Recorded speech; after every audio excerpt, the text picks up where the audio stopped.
Gender is a broad word and there are so many misconceptions about it. Lack of knowledge about gender can be the reason for discrimination, especially in the workplace.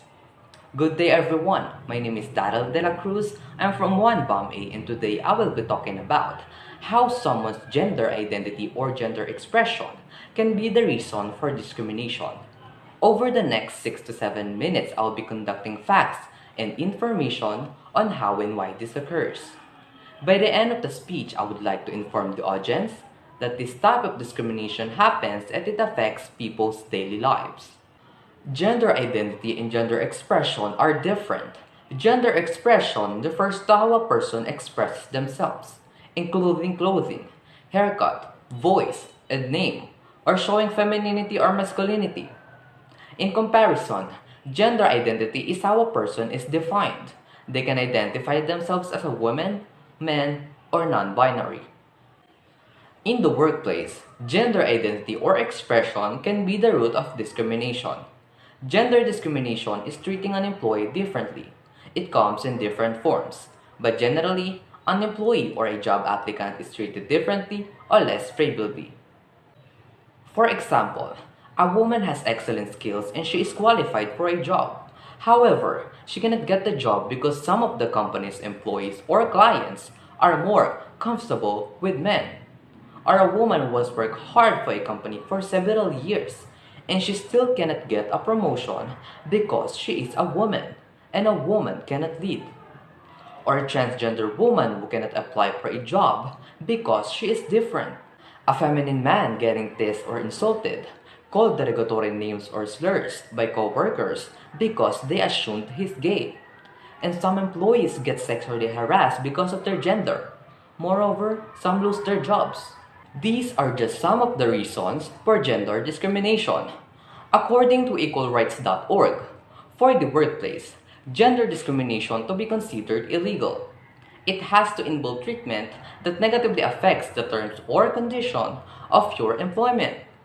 But here in the Philippines, discrimination occurs every day because there is no law that would punish those people who discriminate against other people.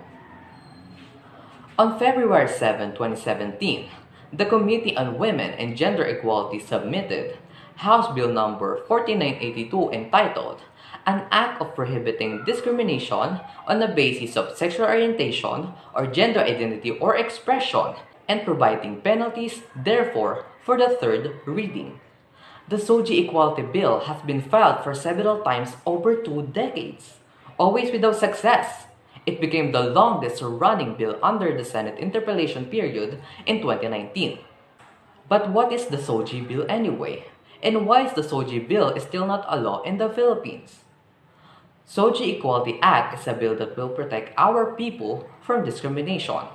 The state recognizes the fundamental rights of every person, regardless of sex, age, class, status, ethnicity, color, disability, religion, and political beliefs, sexual orientation, or gender identity or expression, to be free from any form of discrimination. But this is still not a law because people think that this bill will give the LGBTQIA+ people extra rights, when in fact, this bill is for fair treatment and fairness for all the people in our country. Until now, this is still a debate about whether SOGI bill needs to be legalized. Many lawmakers in the Philippines opposing the bill mentioned that the Safe Spaces Act, the Sexual Harassment Act of 1995, and the Anti-Bullying Act cover the protection of one's SOGI.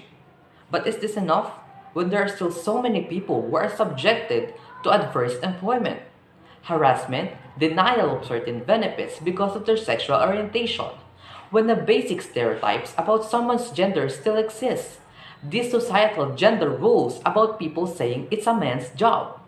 For example, Leni Robredo.